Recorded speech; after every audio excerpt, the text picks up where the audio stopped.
masama nitong dulot, ay halika't kilalanin muna natin ng husto ang prutas na ito. Ang atis ay orihinal na nagmula sa Amerika. Subalit sa kasalukuyan, ang India na ang isa sa pinakamalaking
pinakanakalalasong halaman sa buong mundo. Sa Pilipinas raw matatagpuan? Hello, what's up? Your best here. Sa videong ito ay samahan ninyo akong kilalanin ang pinakanakalalasong halaman na dito pala sa atin sa Pilipinas matatagpuan. At marahil nga, ito ay inyo nang napaglalaruan. Ngayong panahon ng pandemya ay nahanap nga ng karamihan ang kasiyahan at naging aliwan ang pag-aalaga ng iba't ibang mga halaman. Subalit alam mo ba na dito pala sa atin sa Pilipinas matatagpuan ang pinakanakalalasong halaman? Ang halaman ay isa sa pinakaunang pinagkukunan natin ng pagkain sa araw-araw. Ginagamit na sangkap sa paggawa ng mga medisina at gamot.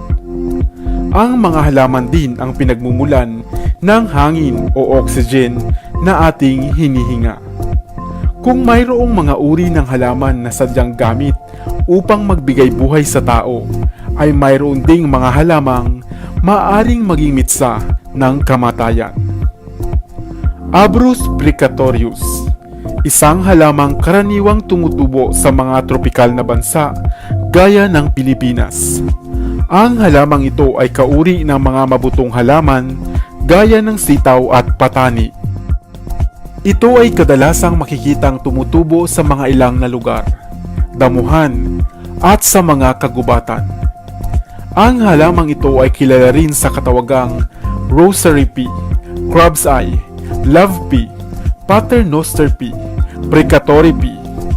Sa Pilipinas, ito ay tinatawag namang matang pusa sa Katagalugan, uyangya sa mga Ilocano, mata-mata sa mga Bisaya, at saga-saga sa Timog Katagalugan. Kilala ang halamang ito dahil sa mapupula at may itim na buto nito na animoy ladybug beetle na kadalasang ginagamit na palamuti sa mga alahas dahil sa matingkad nitong kulay. Ito rin ay ginagamit na pangontra sa mga balis at bati sa pamamagitan ng paglalagay nito sa mga straw bracelet ng mga sanggol. Ito ay binansagang rosary pea sapagkat ginagamit din ito na mga beads sa paggawa ng rosaryo. Subalit hindi batid ng karamihan na sa likod ng maganda at matingkad nitong kulay at sagrado nitong pangalan ay naroon ang isang panganib. Ang halamang ito ay nakalalason, partikular ang buto nito. Ang halamang ito ay nagtataglay ng lasong tinatawag na abrin, na pumipigil nga sa pagbuo ng protina sa ating katawan at sadyang nakakaapekto sa ating mga body cells. Tinatayang nasa 75 to 100% beses na mas mapanganib ang abrin na nasa butong ito ng rosary pea na katulad rin ng raisin na matatagpuan sa halamang tangan-tangan o castor bean plant. 3 mg lamang ng abrin ay maaari nang mamatay ang isang tao. Ang paghawak sa buto nito ng rosary pea ay hindi nakalalason. Subalit, ang mga butong basag o may gasgas na malulunok ay delikado. Matapos itong malunok ay maaaring makaranas nga ang tao ng pagsusuka, pagdurugo at dehydration, at maaaring ikamatay kung hindi maagapan. Noong unang panahon nga, ang buto ng saga-saga ay dinudurog at nilulusaw sa tubig, pagkatapos ay binababad doon ang karayom na sikretong itinutusok sa balat ng tao na ginagamit ngang sandata. Ayon sa tala, kukonti pa lamang ang naging biktima ng pagkalasong sanhi ng butong ito ng saga-saga. Ito ay sapagkat matigas ang butong ito na kahit iyo itong malunok ay hindi agad basta-basta mababasag. At sa ibang banda naman, may bagong mga pag-aaral na ang butong ito rin ng rosary pea ay maaaring lunas sa mga cancer. O diba, napakarami talagang mga kakaibang halaman dito sa atin sa Pilipinas, hindi ba? Natatandaan ko nga na nilalaro ko rin ang butong ito ng rosary pea noong bata pa ako, at hindi ko nga lang batid na nakalalason pala ito. Kung mayroon kang nais idagdag sa mga impormasyong aking ibinanggit, ay iwan ka na lamang ng comment sa comment section sa ibaba. I-like at i-share mo na rin ang video ito para naman sa kaalaman ng iba. Dito na sa Best TV, tayo ay matuto, utak mapuno ng bagong kaalaman. Dito na sa Best TV, tayo ay lumibot, lihim na mundo ay ating matuklasan. Dito yan sa Best TV, dito yan sa Best TV, dito yan sa Best TV. Sapagkat lamang ang laki may alam, dito yan sa Best TV. Tara bes, sabay-sabay tayo na matuto, pagkat dito sa mundo lamang ang siyang marunong. Ating utak salina ng panibagong dunong, mga bagay na sa buhay